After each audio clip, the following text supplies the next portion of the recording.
Okay, our next lesson in Chapter 6 is on multiplying and dividing rational algebraic expressions, and you might wonder why we're learning to multiply and divide before adding and subtracting. Well, it's the same thing with fractions. It's actually a little bit easier to multiply and divide because we don't have to have a common denominator. So that's what I'd like you to write right here. So you'll learn to multiply and divide rational algebraic expressions because you don't need to have a common denominator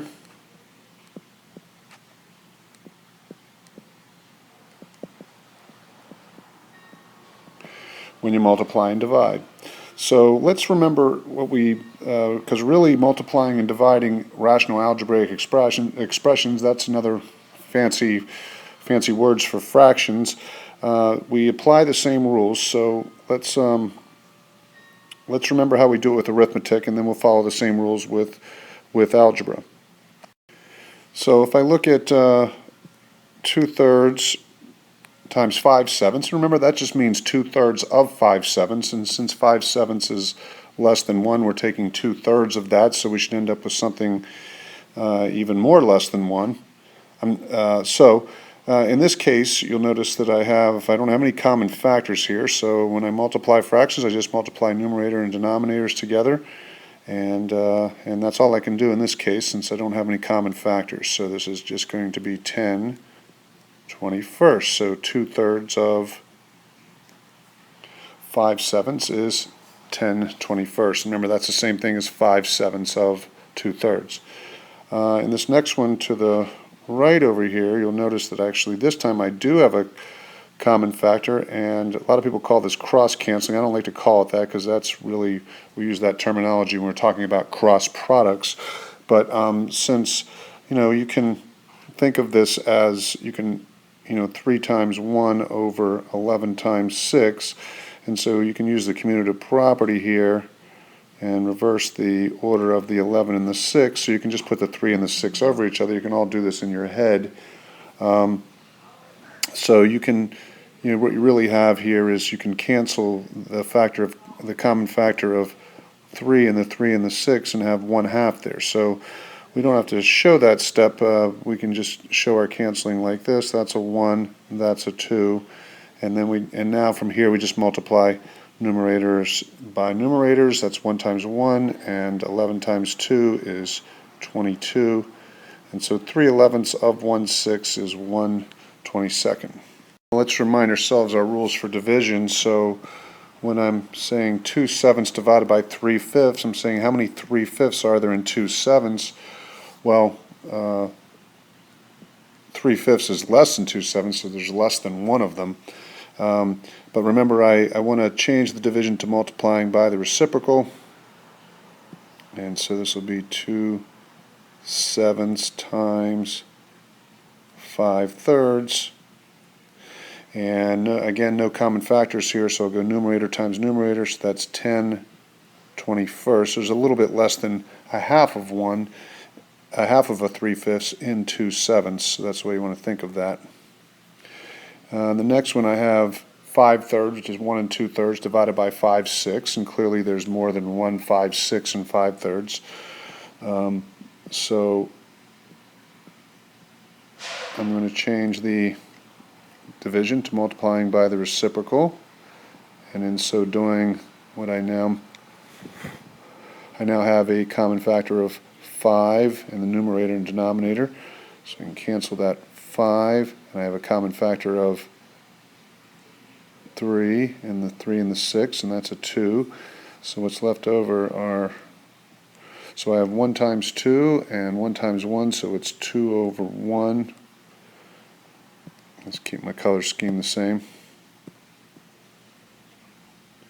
So that's 2/1 or 2. So there's 2 5/6 and 5/3. That makes sense. So let's go on and do some algebra. So here I have x times, now these are kind of familiar problems. We had problems like this in our exponents unit, but it does qualify under the heading of rational algebraic expressions.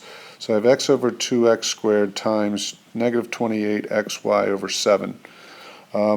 So there's lots of ways you can do these, but I think one way I want to suggest is just to get everything organized. If I put everything in the numerator together, I can just cancel as I go, but you can have a tendency to lose track of things that way. So this is negative 28, so I'm going to show you this way, times x squared, the two x's here make x squared when I multiply them, and then times y, and then the denominator, the 2 times 7 makes 14, and then I have an x squared. So that accounts for everything. Just double check that you have everything. Now the x squared and the x squared, you can think of that as subtracting the exponents, or just realizing that's the same thing over itself, so that equals just 1, so that just, so I can just cancel that out of there. And then you have, now you don't subtract when you're just having, negative 28 divided by 14. That's just going to be negative 2. Don't think of that as subtraction. That's just like negative, one of the fractions you can think of is negative 28 over 14. So that's just negative 2. So what I have left is this negative 2 and this y. Those are both in the numerator. So my final answer here is negative 2y. All right, this next problem, I have all these a's, b's, and c's. Again, you could choose to just cancel as you go. I'm going to choose to just play it a little safer and put everything together in one numerator. So all the a's in the numerator make a squared. All the b's, I have b squared, and b, so that's b to the 5th. And then the c's, I have c to the 4th. So that takes care of everything in the numerator. And the denominator, I have a to the 6th, I have a to the 2nd, a to the 1st, and a to the 3rd. So that's a to the 6th. Remember, I want to leave positive exponents only in my final simplified expression. The b's make b squared, and the c's make c cubed. So the a squared over a to the 6th, I could think of that as a to the negative 4th, but since I'm going to have to end up with positive exponents, I'm just going to have the a to the a squared will cancel out of the numerator, and 2 of the a's in the denominator will cancel out, leaving a to the 4th in the denominator. The b to the 5th and b to the 2nd, you can subtract the exponents if you want, or just think of 2b squareds. I mean, b squared canceling, all of that canceling, and 2 of the b's of the 5 b's canceling out of that. So that leaves a b cubed in the numerator. The extra b's are in the numerator. And then similarly with the c's, I have 3 c's in the denominator, 4 c's in the numerator. So 3 of the c's cancel in both numerator and denominator, leaving the extra c in the numerator. And so that will leave us a final answer here of b cubed c over a to the 4th.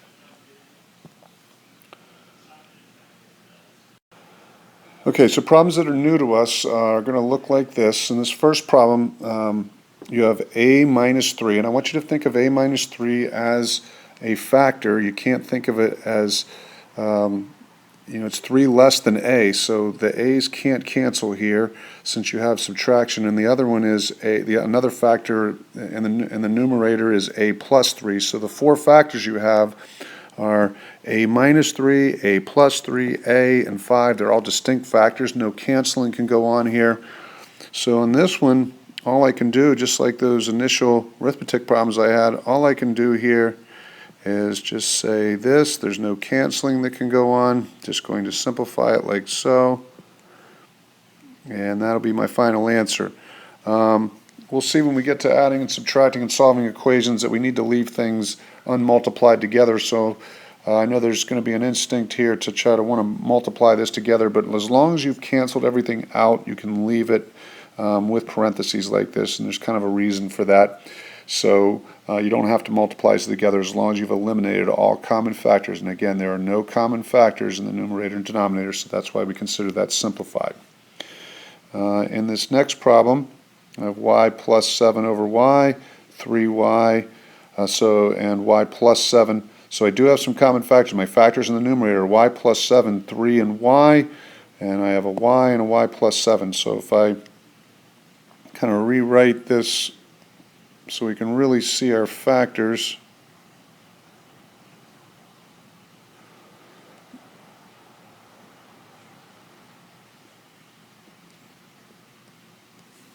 So now that I have it written like that, I've just kind of put everything together, numerator and denominator, through multiplication.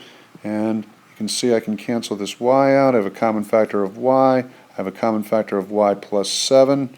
And all that's left here is a 3. We'll call it 3 over 1 initially, or just 3. As we get more difficult, sometimes to identify what factors you have, you have to do some factoring of when necessary in the numerator and denominator. There's no factoring that needs to go on. For this problem, there's no factoring that needs to go on in the denominators, as those are fully factored, but we can factor these two expressions and hopefully identify some common factors. So in this 3y minus 12, you have a common factor of 3. So we're going to say 3 times y minus 4. And since everything's going to be together here, I'm just going to make one big numerator. And then if I want to even just separate it, just so you realize everything's just being multiplied to here, I've got a common factor of y, and in this expression right here, and that leaves me with a y plus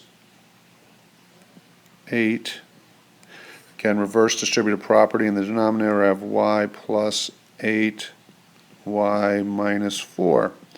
So you can see I have common factors of y plus 8. Can cancel those. I have another common factor of y minus 4. Can cancel those. Again, they're factors because everything's being multiplied together here, and that leaves me with 3y over 1, or 3y. If you want to skip this step right here, you can.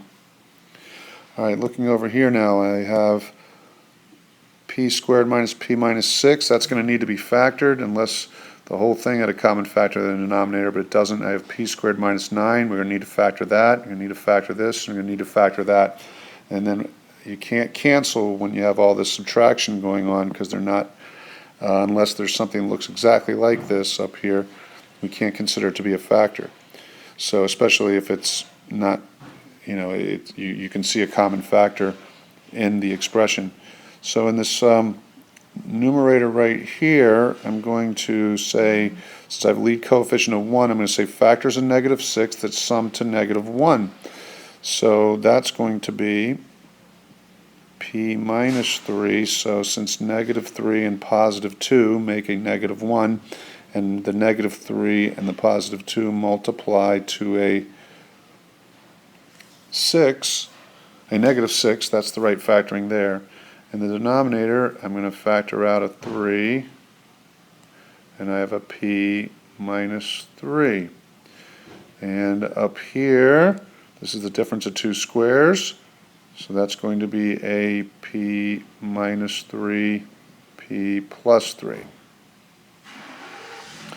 Down here, this is actually a trinomial square, so that's just going to be p plus 3 squared. So again, so now we can look at what common factors we have. Well, I don't have any 3's anywhere. I have a p minus 3 right there, so let's cancel that. I have a p plus 3 here and a 2p plus. I have p plus 3 times itself. So what's going to happen there is I can cancel that out, but what's going to be left is a p plus 3, and that's going to cancel. One of those p plus 3's will cancel out. So let's put everything back together. So I have p plus 2 times p minus 3. Now if I eliminate all common factors, I can just leave this like so as my final simplified answer. Alright. Now let's look at this one where I have x squared plus x over x squared plus 4x plus 3 times x plus 3. Now if I just have this out here like this in parentheses, I want you to think of that as just over 1. So in this numerator right here, I'm going to factor out an x, and so that's going to be x times x plus 1. This x plus 3 I'm just going to include in the numerator. It doesn't have a denominator. And then I'm going to factor this right here. So as I have a lead coefficient of 1, so factors of 3 that sum to 4 will be 3 and 1. So that'll be x plus 1 times x plus 3. That's the factoring of this. And now I have common factors, nice convenient common factors, and all that simplifies down to x over 1 or x. Now I'm looking over here, first division problem, so I'm going to have to, with algebra, so I'm going to have to change this division to multiply by the reciprocal. So in the numerator here I have x squared y over 3xy times 6y over xy squared. I'm just going to put everything together. So I have x squared, I have y squared in the numerator, and I have a 6, I have a 3, I have an x squared, and I have a y cubed. If I put the y's, the y to the first and the y squared. Now let's see what canceling I can do. I have a common factor of 3, but that leaves a common factor of, leaves a factor of 2 behind. The x squareds cancel. I have an extra y in the denominator, so all of that will cancel down to 2 over y.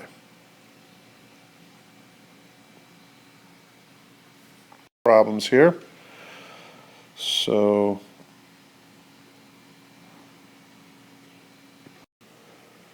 in this problem I have x squared minus 16 over 3x plus 12 divided by x minus 4 over x plus 4. So first thing I'm going to do there is I can go ahead and factor this numerator. That's the difference of two squares, so that's going to be x minus 4, x plus 4. Denominator is a common factor of 3, so that's going to be 3 times the quantity x plus 4. And I'm going to multiply by the reciprocal of the fraction in the original problem right here. So I'm going to put the x plus 4 in the numerator, throw some parentheses around it, and put the x minus 4 in the denominator. And I think we can, without making a whole, one fraction, we can do some canceling here. So I have a common factor. We can think of this as one big fraction here, so I can cancel out the x minus 4. I can cancel out this x plus 4.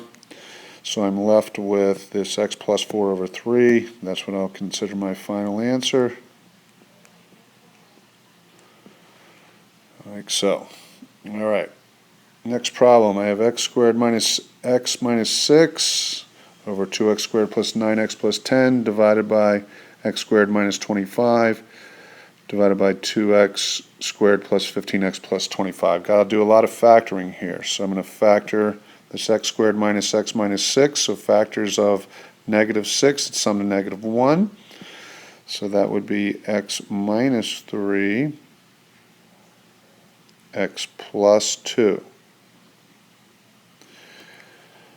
And then with this one, I've got to do this by inspection. I've got 2x squared and 10. I know that that's going to be a 2x and an x, so I need some factors of 10 where the O and the I of the FOIL will come to 9x. It looks like a combination of 1 and 5 are going to work here, so if I do plus 5, actually that's not going to work. Alright, I think I've got it figured out. It's going to be plus 2 there and plus 5. Yeah, it is a 5 and a 2. So we knew it had to be two pluses, so just had to figure out where the 5 and the 2 were going to go. And then I'm going to change this to multiplication by the reciprocal. So I'm going to, and while I'm just, I'm going to factor this and put all that in the numerator, since I'm changing the division to multiplication by the reciprocal. So I'm going to put the factoring of this in the numerator. So that's again going to be a 2x, and it's also going to be addition everywhere. And it looks like a 5 and a 5 will work. Yeah, that's going to work, because the O and the I foil make 15x. And then I've got to factor this x squared minus 25. That's the difference of two squares, so that's x minus 5, x plus 5. So now I can think of all this as one big numerator and cancel out my common factors. These x plus 2's cancel. I have a 2x plus 5 canceling. I have another set of x plus 5's canceling, and so I'm left with this x minus 3 over x minus 5.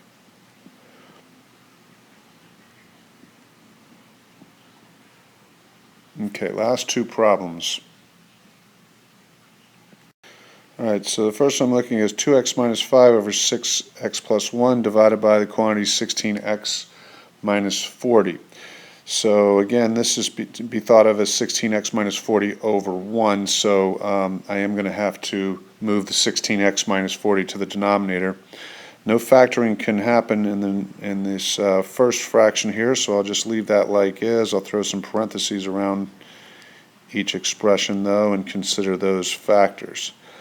And I'm going to move the 16x minus 40 to the denominator, and while I'm doing that, I'm going to factor that. Got a common factor of 8, and so I got a 2x minus 5.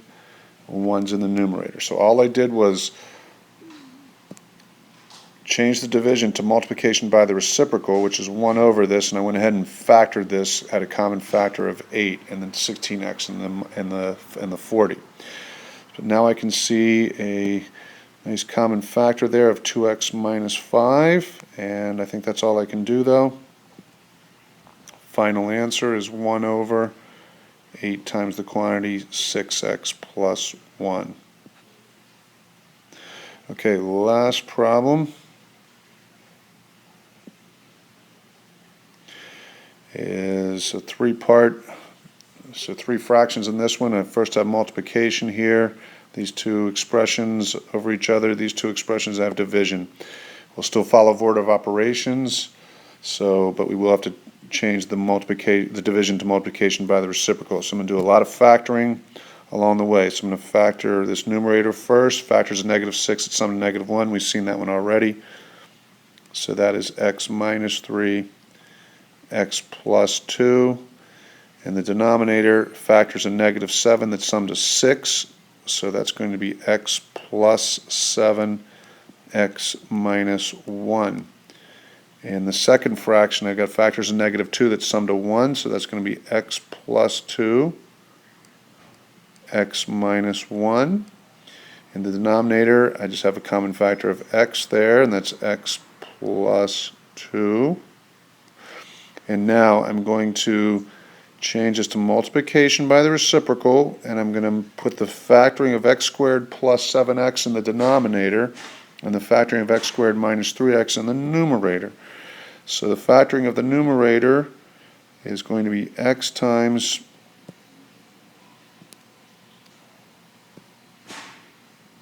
x plus 7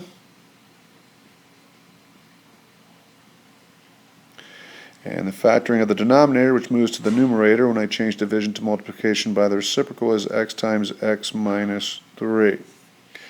Now I can search for common factors. Do I have an x plus 7 anywhere? It doesn't look like it. Do I have an x minus 1? Yes. Do I have an x? Yes, there and there. So let's cancel those. Do I have an x plus 2? Yes, there and there. And, well, I can take my pick here. And do I have an x plus 7? No, I think I've got everything that I can. So I'm going to write this. I have 2 x minus 3's here. So it doesn't matter what order I write these in, but I'm going to say x minus 3, the quantity squared, over x plus 2. Times x plus 2, the quantity x plus 2. And then I have this x plus 7, this x, and this another x plus 7. So let's put the x first, and then we'll put x plus 7, the quantity squared. Let's see if I can move that over. Nope, that's all right. We'll just leave it just like that. No more common factors remain. And so we've got it fully simplified, and that is the end of the lesson.